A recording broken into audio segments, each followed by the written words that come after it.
Assalamualaikum warahmatullahi wabarakatuh. Bagaimana kabar anak-anak hari ini?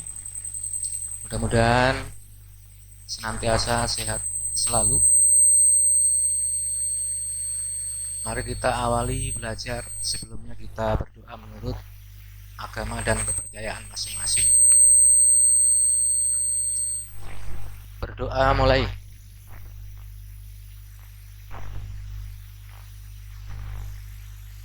Selesai. Baiklah, kita lanjutkan belajarnya. Bab pertama di kelas 8. Belajar tentang struktur dan fungsi alat tubuh pada tumbuhan.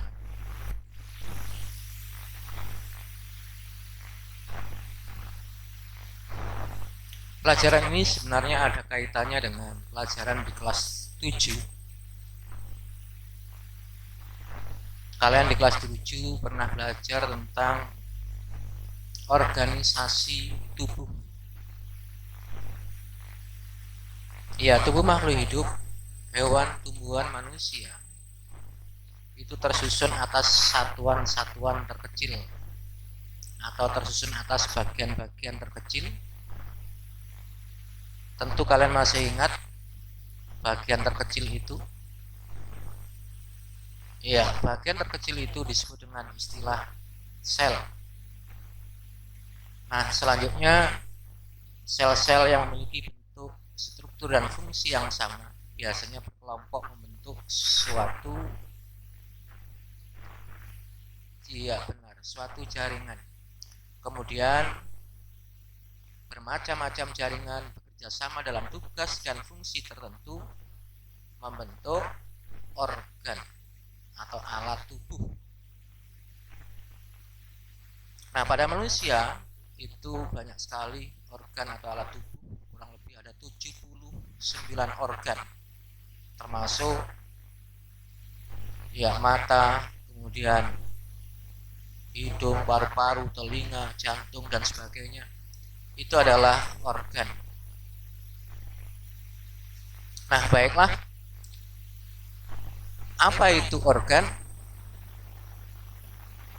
Ya, organ adalah sekelompok jaringan yang bekerja sama dalam tugas dan fungsi tertentu. Kemudian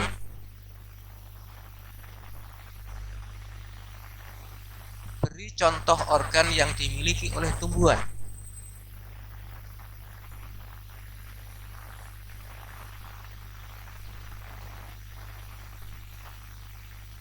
Iya, pada tumbuhan, akar, batang, daun, bunga, buah, dan biji itu termasuk organ. Nah, kemudian bermacam-macam organ bekerja sama dalam tugas dan fungsi tertentu membentuk sistem organ. Nah, selanjutnya berbagai sistem bekerja sama membentuk organisme atau tubuh itu sendiri. Baik, kita lanjutkan. Ada bermacam-macam organ pada tumbuhan. Ada akar, batang, daun, bunga, buah, biji. Organ-organ tersebut kalau dikelompokkan, ya, kita mengenal ada organ vegetatif. Apa contoh organ vegetatif? Kemudian fungsinya untuk apa? Demikian juga organ generatif. Nah, organ vegetatif itu merupakan organ tumbuhan yang berfungsi untuk mendukung pertumbuhan dan perkembangan tumbuhan. Ketika tumbuhan dari kecil tumbuh menjadi besar, daun juga demikian menjadi bertambah panjang atau bertambah lebar, batang bertambah tinggi. Itulah yang disebut dengan pertumbuhan vegetatif. Terdiri dari ada akar, batang, dan daun. Berikutnya adalah organ generatif. Generatif ini berkaitan dengan perkembangbiakan.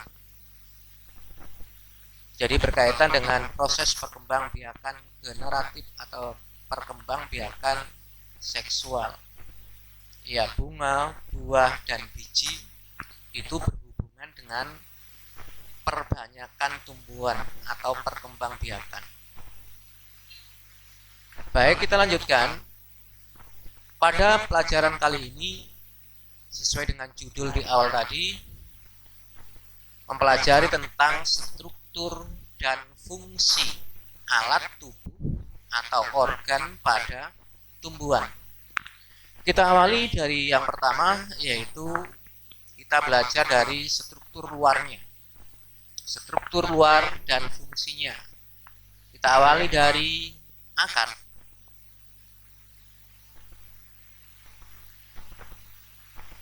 Nah, untuk mempelajari struktur dan fungsi akar, kamu amati dengan cermat gambar kedua tumbuhan ini. Kemudian coba deskripsikan ciri-ciri umum akar dan macamnya. Kalau kamu amati dengan cermat pada gambar ini, tampak bahwa akar itu umumnya berada di mana? Iya, berada di bawah permukaan tanah atau berada di dalam tanah. Kemudian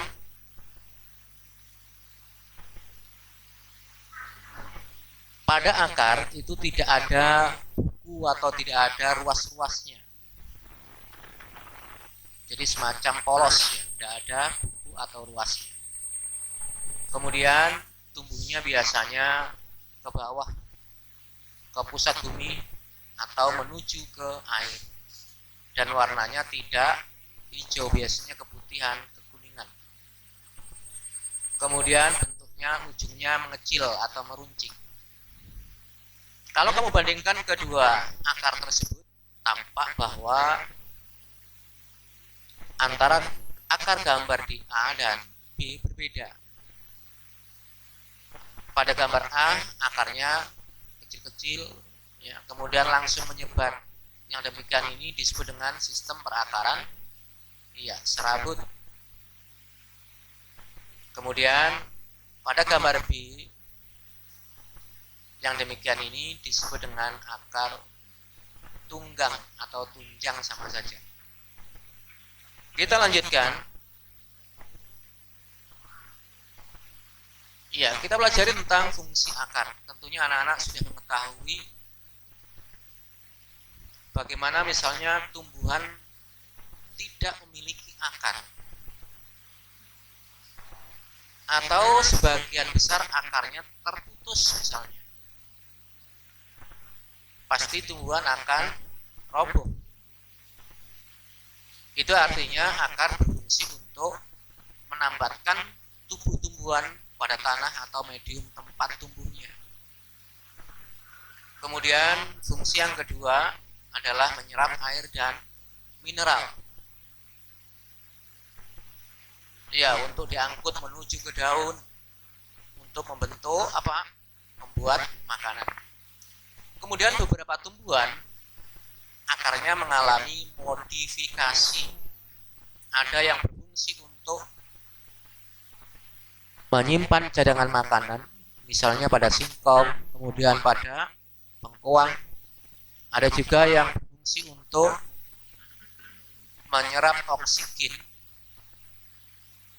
atau untuk bernafas, misalnya pada tumbuhan bakau di pantai.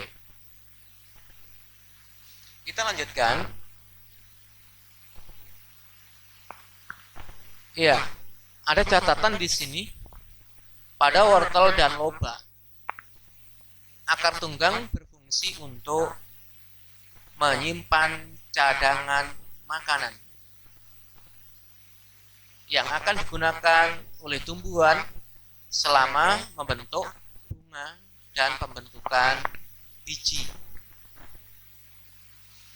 Jadi wortel yang digunakan untuk atau bahan untuk makanan yang biasanya di sop, ya, itu sebenarnya organ akar.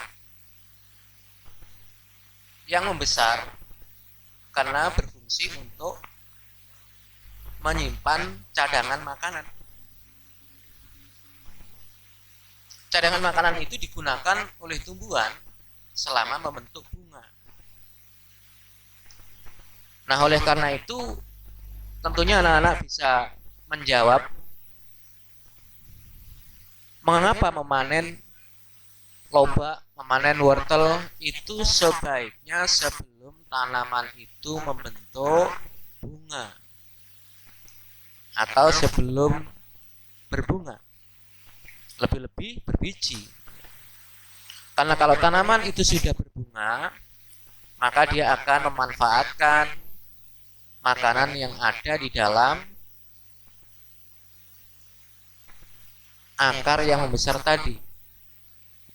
Jadi akarnya akhirnya mengecil ya, karena cadangannya digunakan untuk membentuk bunga, juga membentuk biji. Baik, kita lanjutkan. Yang berikutnya kita pelajari struktur luar dan fungsi batang. Nah, di sini tampak gambar ada batang yang bawah adalah tumbuhan tebu, yang atas tumbuhan berkayu, mungkin bisa tanaman randu ya, atau yang lain. Kalau kamu amati dengan cermat, ya di sini ada perbedaannya, namun ada persamaannya. Kalau pada organ akar tadi bentuknya ujungnya mengecil atau runcing, letaknya di dalam tanah. Kamu lihat di sini batang umumnya letaknya di atas permukaan tanah. Kemudian umumnya berbentuk bulat panjang seperti silinder atau seperti tabung. Kemudian kalau kamu cermati, yang mudah itu pada tanaman batang tebu ya. Nah, di sini ada namanya nodus atau buku. Nah, ini namanya buku atau nodus.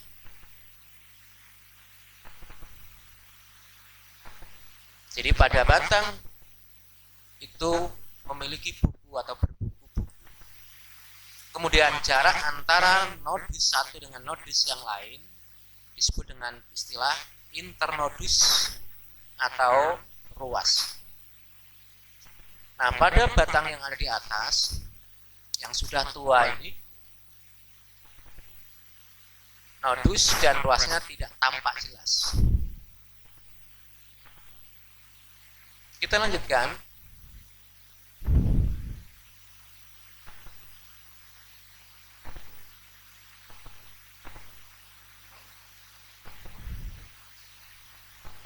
Kalau kamu cermati pada batang kedua gambar di atas tampak perbedaan. Pada gambar yang bawah ini adalah tumbuhan yang batangnya tidak bercabang, kemudian daunnya berbentuk seperti pita, tulang daunnya sejajar. Iya betul, itu adalah kelompok tumbuhan monokotil. Kemudian yang di atas batangnya bercabang. Ini kalau ada daunnya tidak seperti pita dan tersebar letaknya, tidak teratur. Nah, ini adalah kelompok tumbuhan dikotil. Nah, perbedaan batangnya pada monokotil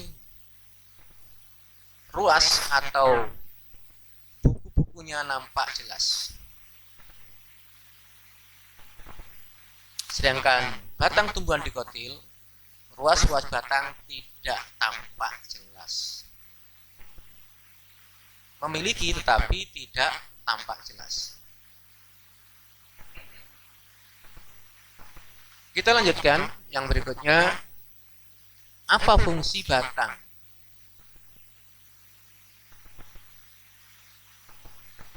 Iya, tentunya kalian sebagian sudah ada yang mengetahui, yaitu menyokong bagian tumbuhan yang ada di atasnya sebagai jalan pengangkutan air dan mineral menuju ke daun. Kemudian juga mengangkut makanan dari daun ke seluruh bagian tumbuhan. Demikian juga seperti halnya akar, batang pun juga mengalami modifikasi. Ada batang yang berfungsi untuk menyimpan cadangan makanan. Misalnya pada tebu, itu menyimpan cadangan makanan berupa gula, kentang misalnya. Kemudian rimpang kunyit, juga yang lain, jahe misalnya.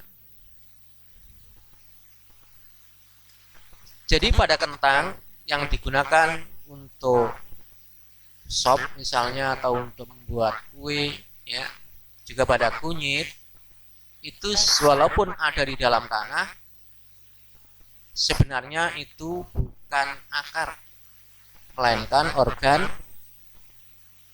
batang. Mengapa disebut demikian?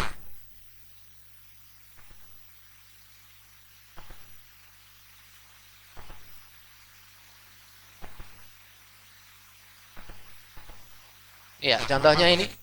Kamu lihat, kamu amati dengan cermat. Ini adalah umbi kentang. Ini rimpang, istilahnya rimpang kunyit. Ya. Atau jahe. Ini adalah organ akar karena nampak jelas di sini ada buku atau ada ruas-ruasnya. Nampak di sini samar ada ruas-ruasnya. Dan di setiap buku itu kalau pada lengkuas atau kunyit ada sisiknya. Nah, itu sebetulnya adalah organ daun. Sedangkan pada kentang di sini ada mata tunas di sini tumbuh, ini berarti bukunya di sini. Kalau pada tanaman tebu, batang tebu di situ tiap buku atau ruas kan ada mata tunasnya. Nah, ini mata tunas itu ada pada buku.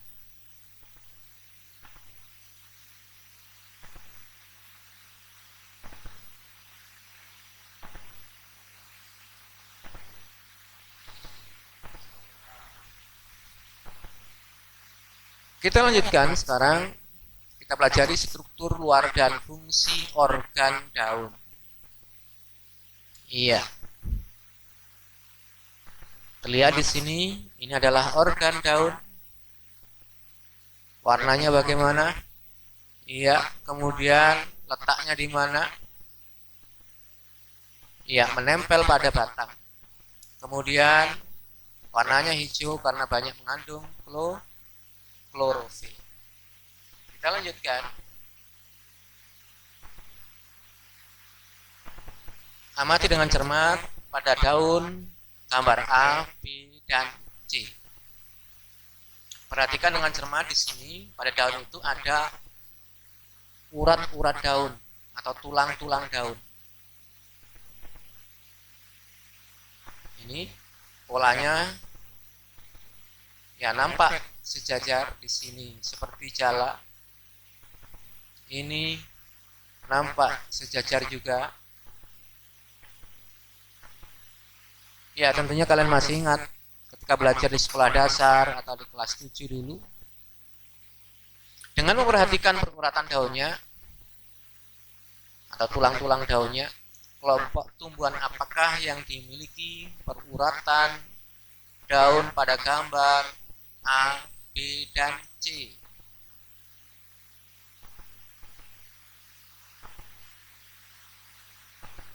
Iya, pada gambar A ini adalah daun yang dimiliki oleh tumbuhan monokotil. Jadi peruratan daunnya sejajar. Kemudian pada B ini adalah daun yang dimiliki oleh tumbuhan dikotil. Nah, yang C sekarang, kalau sejajar berarti juga monokotil sama seperti pada tumbuhan A.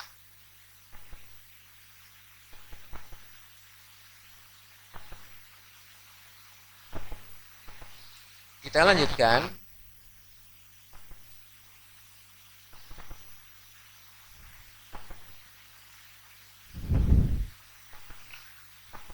Ya, di sini ada pertanyaan dari sahabat kita Marsha.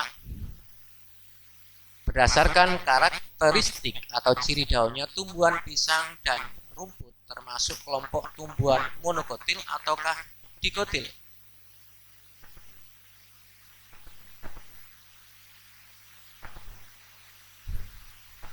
Ya, kalau urat daunnya atau tulang-tulang daunnya itu sejajar berarti termasuk tumbuhan monokotil.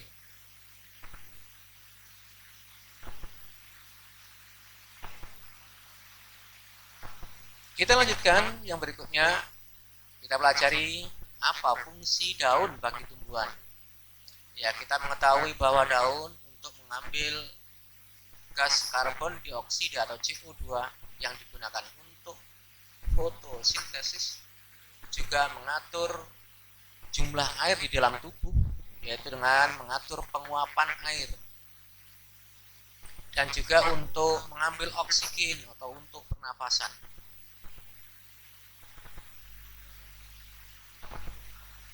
Baiklah, pelajaran pada kali ini kita cukup sekian dulu. Kita lanjutkan pertemuan berikutnya. Kalian bisa menambah pengetahuan kalian dengan membuka buku pelajaran, juga mungkin bisa browsing di internet berkaitan dengan struktur dan fungsi alat tubuh tumbuhan. Terima kasih atas perhatiannya. Kita akhiri. Wassalamualaikum warahmatullahi wabarakatuh.